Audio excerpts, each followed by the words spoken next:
Welcome to Love's Tender Flame, beautiful stories of romance. I'm Mardell, and here is Chapter 4 of The Harvester by Gene Stratton Porter. A commission for the south wind. The next morning the larks trailed ecstasy all over the valley. The following day cuckoos were calling in the thickets. A warm wind swept from the south and set swollen buds bursting, while the sun shone, causing the harvester to rejoice. Betsy's white coat was splashed with the mud of the valley road. The feet of Belshazzar left tracks over lumber piles, and the harvester removed his muck-covered shoes at the door and wore slippers inside.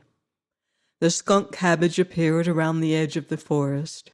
Rank mullein and thistles lay over the fields in big circles of green, and even plants of delicate growth were thrusting their heads through mellowing earth and dead leaves to reach light and air. Then the harvester took his mattock and began to dig.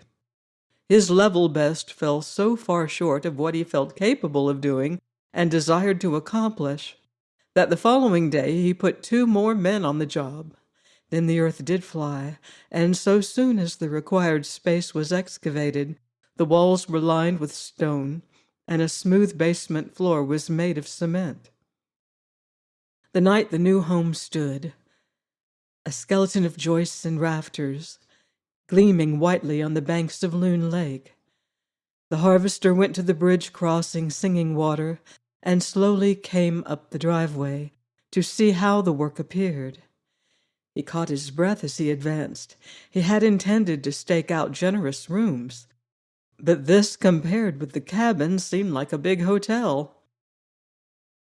"I hope I haven't made it so large it will be a burden," he soliloquized. "It's huge, but while I'm at it, I want to build big enough, and I think I have."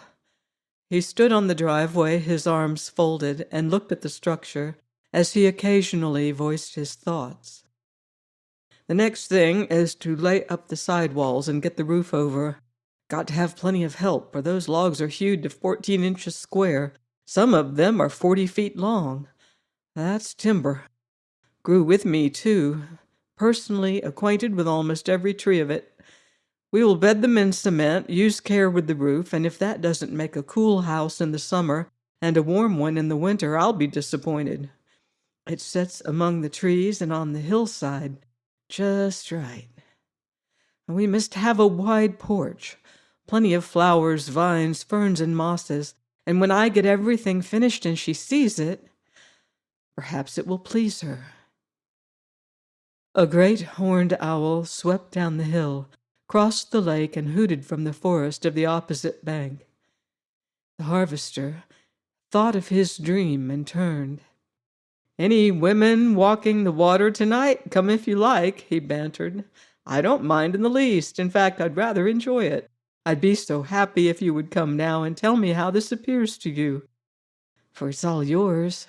I've enlarged the storeroom, dry houses, and laboratory for myself, but this cabin, never. The old one suited me as it was, but for you, I should have a better home."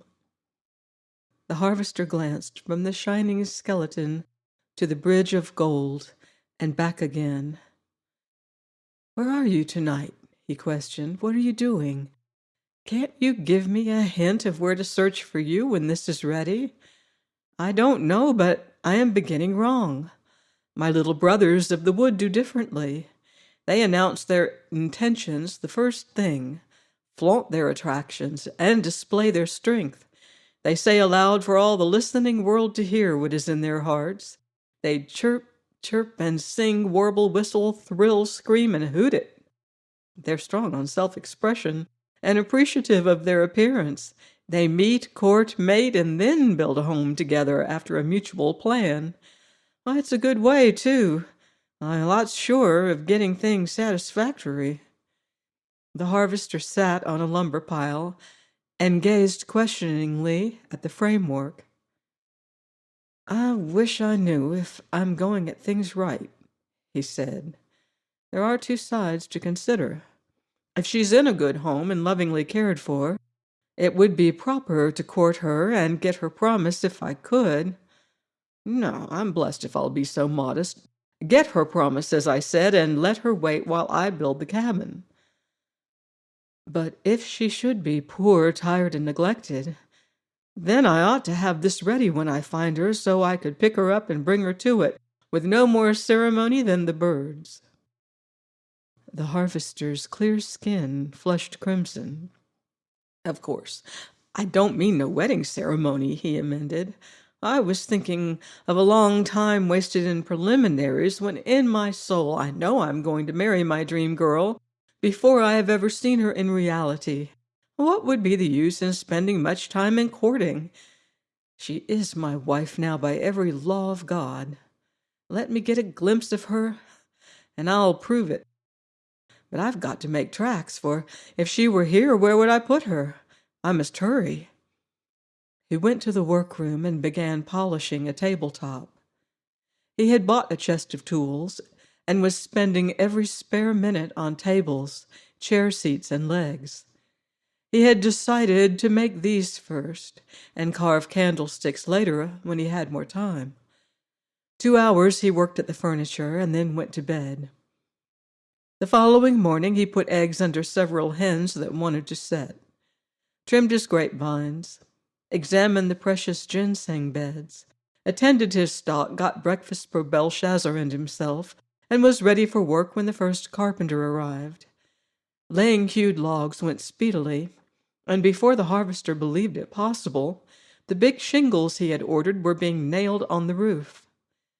Then came the plumber and arranged for the bathroom, and the furnace man placed the heating pipes.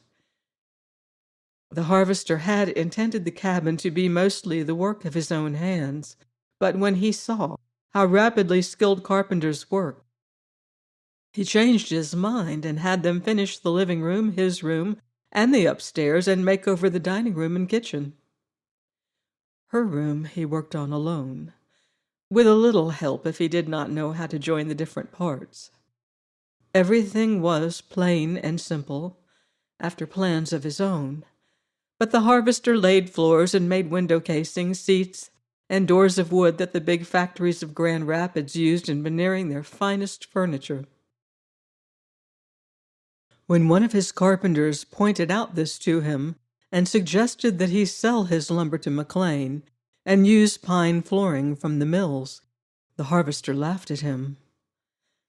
"I don't say that I could afford to buy burl, maple, walnut, and cherry for woodwork," said the harvester. "I could not, but since I have it, you can stake your life I won't sell it and build my home of cheap, rapidly decaying wood. The best I have goes into this cabin, and what remains will do to sell. I have an idea that when this is done, it is going to appear first-rate.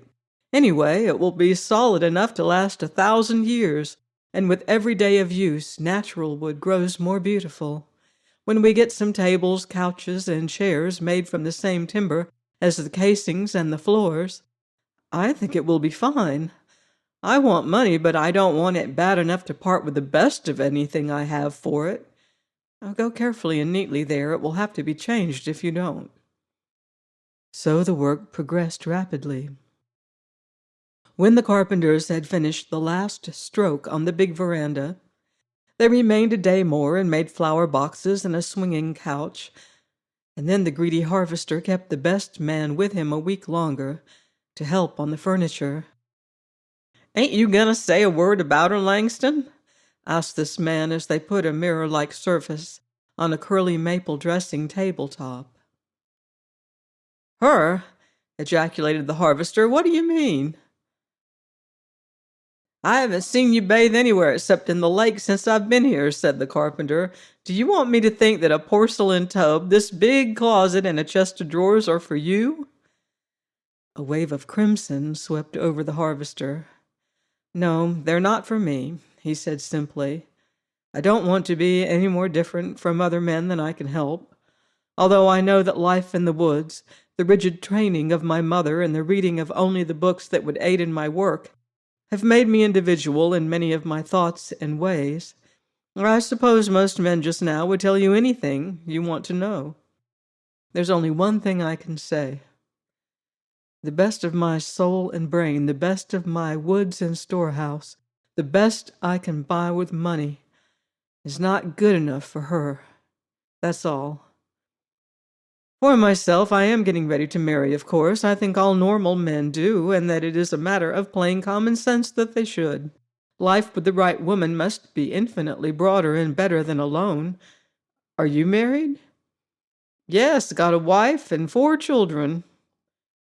Are you sorry? Sorry? The carpenter shrilled the word. Sorry? Well, that's the best I ever heard. Am I sorry I married Nell and got the kids? Do I look sorry? I'm not expecting to be either, said the harvester calmly. I think I've done fairly well to stick to my work and live alone until I am 26. I've thought the thing all over and made up my mind. As soon as I get this house far enough along that I feel I can proceed alone, I'm going to rush the marrying business just as fast as I can and let her finish the remainder to her liking. Well, this ought to please her. That's because you find your own work good, laughed the harvester. Not altogether. The carpenter polished the board and stood it on end to examine the surface as he talked. Not altogether. Nothing but good work would suit you. I was thinking of the little creek splashing down the hill to the lake. And that old log hewer said in a few more days things here would be a blaze of color until fall. Almost all the drug plants and bushes leaf beautifully and flower brilliantly, explained the harvester. I studied the location suitable to each variety before I set the beds and planned how to grow plants for continuity of bloom, as much as harmony of color as possible. Of course, a landscape gardener would tear up some of it, but seen as a whole, it isn't so bad. Did you ever notice that in the open, with God's blue overhead and his green for a background, he can place purple and yellow, pink, magenta, red, and blue in masses or any combination you can mention, and the brighter the color, the more you like it. You don't seem to see or feel that any grouping clashes. You revel in each wonderful growth and luxuriate in the brilliancy of the whole. Anyway, this suits me. I guess it will please her, too, said the carpenter. After all the pains you've taken, she's a good one if it doesn't. I'll always have the consolation of having done my best, replied the harvester. One can't do more. Whether she likes it or not depends greatly on the way she has been reared. You talk as if you didn't know, commented the carpenter. You go on with this now, said the harvester hastily. I've got to uncover some beds and dig my year's supply of skunk cabbage, else folks with asthma and dropsy who depend on me will be short on relief. I ought to take my sweet flag, too, but I'm so hurried now I think I'll leave it until fall. I do when I can, because the bloom is so pretty around the lake, and the bees go simply wild over the pollen. Sometimes I almost think I can detect it in their honey. Do you know, I've often wondered if the honey my bees make has medicinal properties and should be kept separate in different seasons. In early spring, when the plants and bushes that furnish the roots and barks of most of the tonics are in bloom, and the bees gather the pollen, that honey should partake in a degree of the same properties and be good medicine. In the summer, it should aid digestion, and in the fall, cure rheumatism and blood disorders. Say, you try it, urged the carpenter. I want a lot of the fall kind. I'm always full of rheumatism by October. Exposure, no doubt. Overeating of too much rich food, you mean, laughed the harvester. I'd like to see any man expose his body to more differing extremes of weather than I do, and I'm never sick. It's because I am my own cook, and so I live mostly on fruits, vegetables, bread, milk, and eggs, a few fish from the lake, a little game once in a while, or a chicken, and no hot drinks, plenty of fresh water, air, and continuous work out of doors. That's the prescription. I'd be ashamed to have rheumatism at your age. There's food in the cupboard if you grow hungry. I'm going past one of the neighbors on my way to see about some work I want her to do." The harvester stopped for lunch, carried food to Belshazzar, and started straight across country, his mattock with a bag rolled around the handle on his shoulder. His feet sank in the damp earth at the foot of the hill, and he laughed as he leaped across Singing Water. "You noisy chatterbox," cried the man. "The impetus of coming down the curves of the hill keeps you talking all the way across this muck bed to the lake. With small work I can make you a thing of beauty. A few bushes grubbed, a little deepening where you spread too much, some more mallows along the banks will do the trick. I must attend to you soon." "Now what does the boy want?" laughed a white-haired old woman as the harvester entered the door. "Maybe you think I don't know what you're up to. I even hear the hammering voices of men when the wind is in the south. I've been wondering how soon you'd need me. Out with it." "I want you to get a woman and come over and spend a day with me. I'll come after you and bring you back. I want you to go over Mother's bedding and have what needs it washed. All I want you to do is superintend and tell me now what I will want from town for your work." "I put away all your mother's bedding that you were not using clean as a ribbon." "But it has been packed in moth preventives ever since, and out only 4 times a year to air, as you told me. It must smell musty and be yellow. I want it fresh and clean." "So, what I've been hearing is true, David?" "Quite true," said the harvester. "Well, whose girl is she, and when are you going to join hands?" The harvester lifted his clear eyes and hesitated. "Doc Carey laid you in my arms when you was born, David. I tended you 'fore ever your ma did. All your life you've been my boy, and I love you same as my own blood. It won't go no farther if you say so. I'll never tell a living soul. But I'm old, until better weather comes, housebound, and I get mighty lonely. I'd like to think about you and her and plan for you and love her as I always did you folks. Who is she, David? Do I know the family?" "No, she's a stranger in these parts," said the unhappy harvester. "David, is she a nice girl that your ma would have liked?" "She's the only girl in the world that I'd marry," said the harvester promptly, glad of a question he could answer heartily. "Yes, she is gentle, very tender and affectionate." He went on so rapidly that Granny Moreland could not say a word. "And as soon as I bring her home, you shall come to spend a day and get acquainted. I know you will love her. I'll come in the morning then. I must hurry now. I'm working double this spring, and I'm off for the skunk cabbage bed today." "You're working fit to kill, the neighbors say, slaving like a horse all day, and half the night I see your lights burning." "Do I appear killed?" laughingly inquired the harvester. "You look pert as a strutting turkey gobbler," said the old woman. "Go on with your work. Work don't hurt a body. Eat a plenty, sleep all you ort. You can't work hard enough to hurt you." "So the neighbors say I'm working now. New story, isn't it? Usually I'm too lazy to make a living, if I remember." "Only to those who don't sense your proceedings, David. I always knowed how you grubbed and slaved and set over them fearful books of yours." "More interesting than the wildest fiction," said the man. "I'm making some medicine for your rheumatism, Granny. It's not fully tested yet, but you get ready for it by cutting out all the salt you can. I haven't time to explain this morning, but you remember what I say, and I'll leave out the salt, and when Doc thinks it's safe, I'll bring you something that will make a new woman of you." He went swinging down the road, and Granny Moreland looked after him. "While he was talking," she muttered, "I felt full of information as a flock of almanac. But now, since he's gone, 'pears to me I don't know a thing more'n I did to start on." Close call, the harvester was thinking.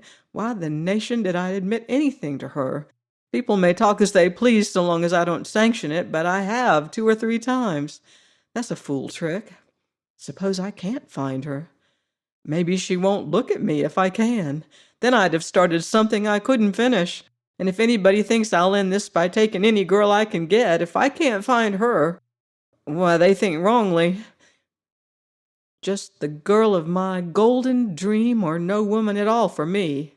I've lived alone long enough to know how to do it in comfort. If I can't find and win her, I have no intention of starting a boarding house." The harvester began to laugh. "I'd rather keep bachelor's hall in hell than go to board in heaven," he quoted gaily. "That's my sentiment, too. If you can't have what you want, don't have anything. But there's no use to become discouraged before I start. I haven't begun to hunt her yet. Until I do, I might as well believe that she will walk across the bridge and take possession just as soon as I get the last chair leg polished." She might. She came in the dream. And to come actually couldn't be any more real. I'll make a stiff hunt of it before I give up if ever I do. I never yet have made a complete failure of anything.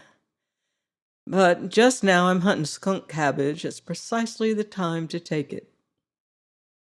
Across the lake in the swampy woods, close to where the screech owl sang, and the girl of the golden dream walked in the moonlight, the harvester began operations. He unrolled the sack, went to one end of the bed, and systematically started a swath across it, lifting every other plant by the roots. Flowering time was almost past, but the bees knew where the pollen ripened and hummed incessantly over and inside the queer, cone-shaped growths with their hooked beaks.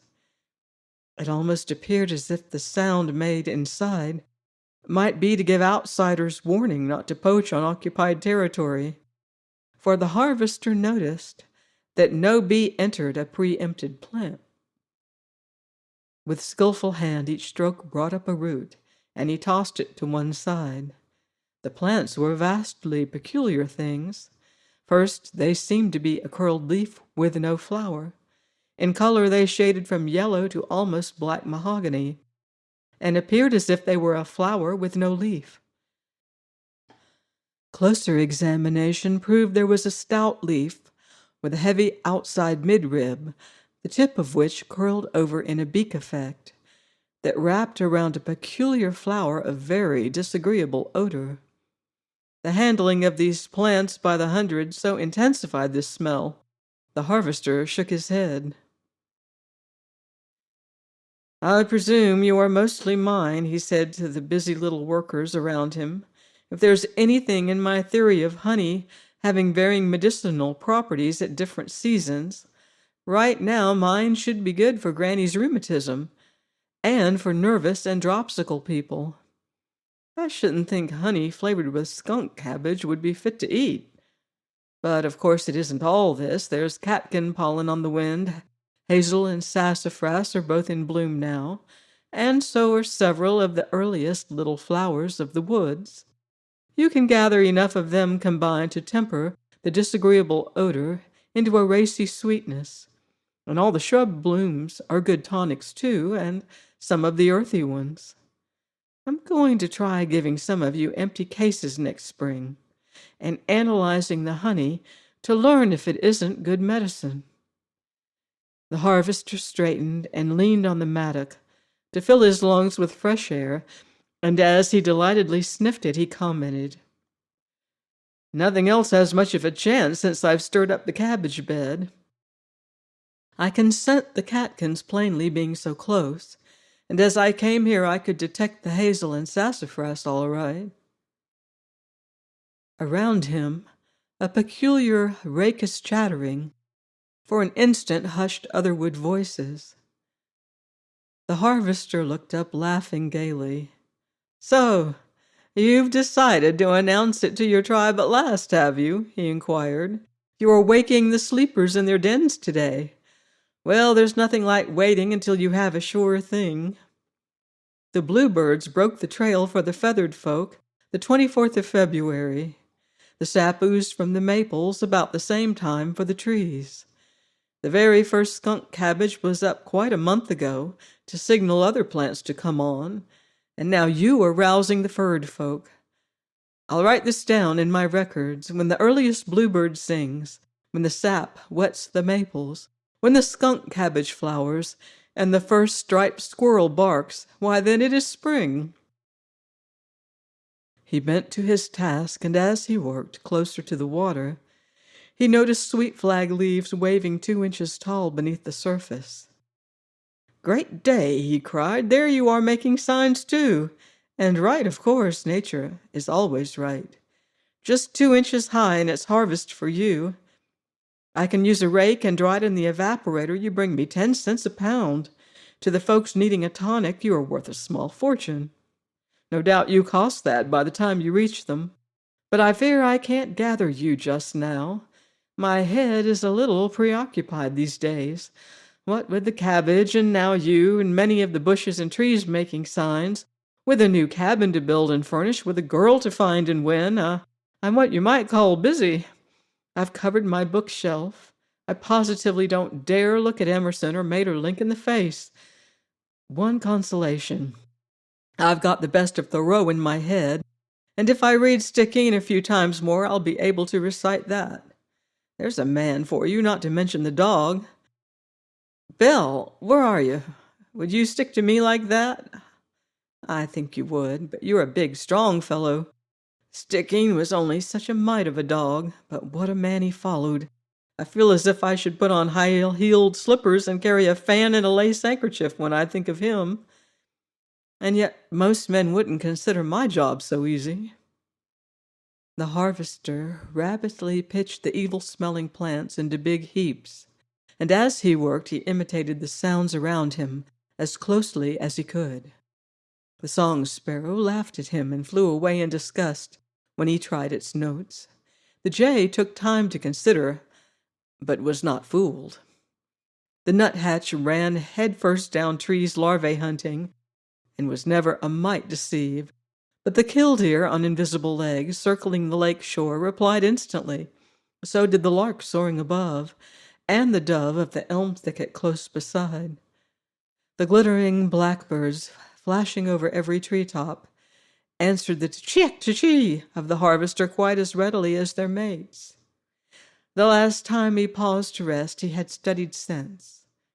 When he straightened again, he was occupied with every voice of earth and air around and above him, and the notes of singing hens, exultant cocks, and the scream of geese, the quack of ducks, the rasping crescendo of guineas running wild in the woods, the imperial note of Ajax sunning on the ridgepole, and echoes from all around them on adjoining and distant farms. "Now I see the full meaning and beauty of that word sound," quoted the harvester. "I thank God for sound. It always mounts and makes me mount." He breathed deeply and stood listening, a superb figure of a man, his lean face glowing with emotion. If she could see and hear this, she would come, he said softly. She would come, and she would love it as I do. Anyone who understands and knows how to translate cares for this above all else earth has to offer. They who do not fail to read as they run. He shifted feet, mired in swamp muck, and stood as if loath to bend again to his task. He lifted a weighted mattock and scraped the earth from it, sniffing it delightedly the while. A soft south wind freighted with aromatic odors swept his warm face. The harvester removed his hat and shook his head, that the breeze might thread his thick hair. "I've a commission for you, South Wind," he said whimsically. "Go find my dream girl.